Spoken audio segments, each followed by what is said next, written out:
Join ForumIAS Academy, trusted by hundreds of toppers, including IAS Rank 1 Anudeep Durishetty, Shruti Sharma, and Ishita Kishore.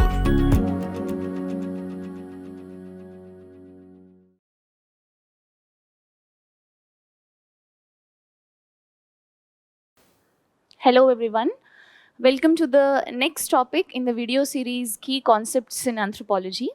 Today I am going to introduce you in brief to research methods in anthropology. Okay, so this is going to be the topic of discussion today.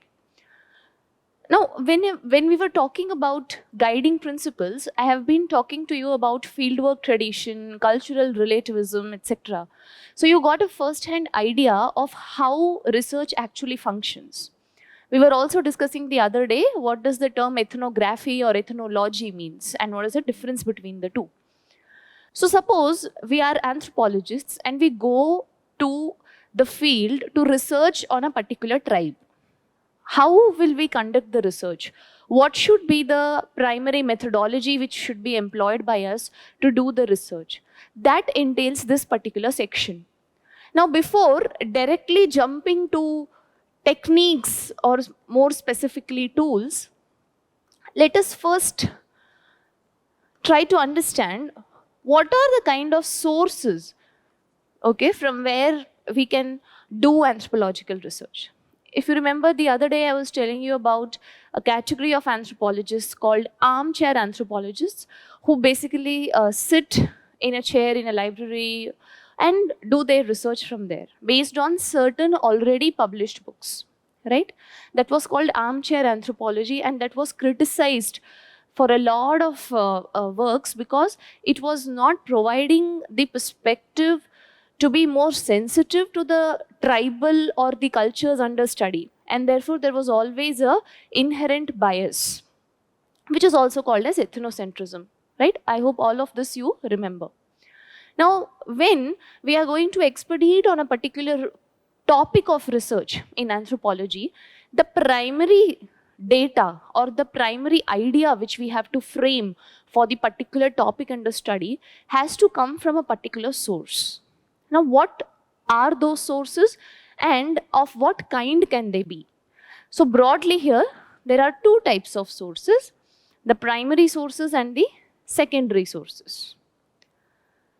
As the name itself implies, what will be a primary source? A primary source will be that source from where you are able to get a direct first-hand information about that particular subject under study, right? So primary sources where you get access to direct first-hand info. And when I am going to access direct information, that means I am not dependent to a large extent on someone else's work. I am not entirely basing my findings, my research analysis on someone else's work. No, I am going to the ground level, I am doing the fieldwork tradition, I am following the participant methodology research, where I'll be cautious enough to incorporate a emic perspective into the study being done, right? So this is the primary way of doing it. And you already know what entails here. It is called as participant observation. It's also called as fieldwork tradition, where you yourself are involved in conducting the data required for the research.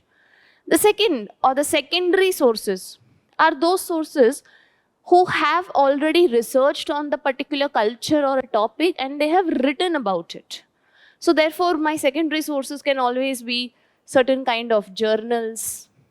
It can be previous research works, articles, right? So all the literature, all the ethnographies which are already existing, they form the secondary source. Fine? This is how I am going to source the information. Now the second category which I was going to tell you about, that what are the techniques now? First thing is that I go to the field work, I decide to do participant observation, but how should I collect data? What should be my methodology? That comes under the head techniques. At what kind of techniques are we going to follow over here? The first and the more familiar one for you is participant observation technique, right? Rooted in the fieldwork tradition. The second one is interview. Third is questionnaire.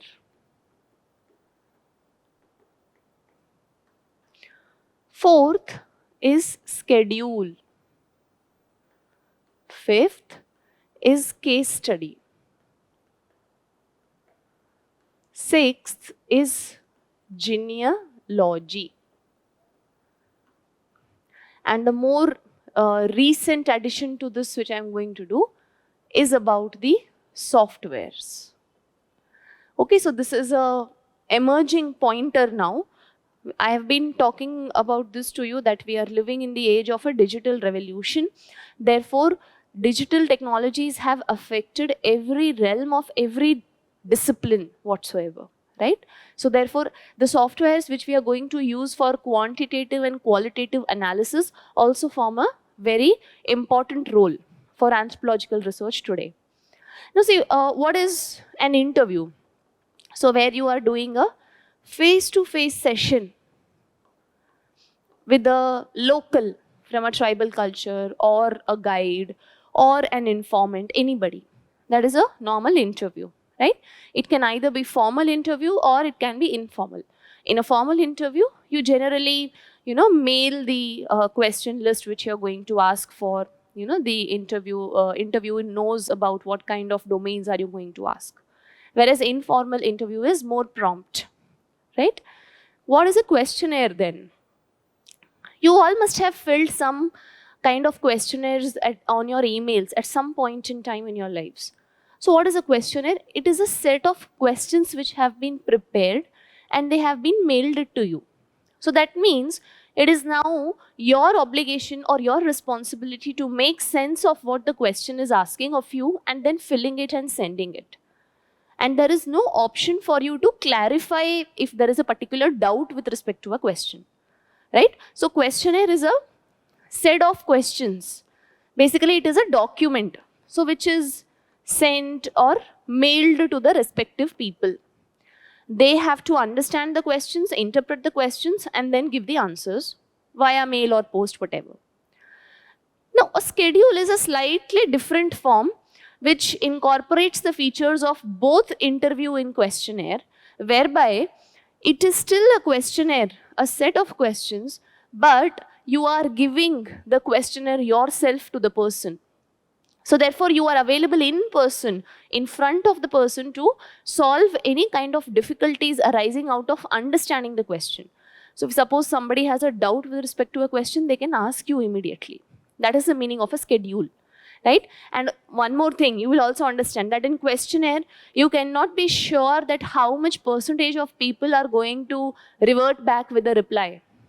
Whereas in a schedule and an interview, since you are there face to face, the chances of getting reliable data will be more, right? What is a case study approach? Where a particular case from a particular culture or a tribal group is taken and it is studied in a very deeper way. For example, to relate it better, let me give you two examples here. So one example you can talk about is COVID-19 outbreak, and the second example of Bhopal gas tragedy. COVID-19 happened and there was a lot of impact, physiological, mental, psychological, a lot of impact on each one of us. So if we consider impact of COVID on Indian tribe, Todas, and I study that impact personifiedly. So that means what? I have taken one case of the impact of COVID-19 and I'm going deep down that how it has impacted. Another example. So nowadays, you must have seen a lot of articles on how climate change is going to impact the tribes, or more specifically, coastal tribes. This is also a case study approach. So if I go case by case to the particular tribe, look at their way of life, what is their mainstay economy, and how climate change is going to alter their lives, right? This is called as case study approach. Genealogy approach is more like drawing a relationship chart or a family tree in general. So genealogy more specifically rests on tracing lineages and studying a particular local or a particular tribe. Okay. And now coming to softwares. This was asked by the UPSC in the last mains examination, that what kind of softwares does anthropological research employ? And like I was telling you, we live in the era of digital revolution. So there can be both kinds of softwares which are available for qualitative analysis as well as quantitative analysis. To name a few, there is SPSS, there is SAS.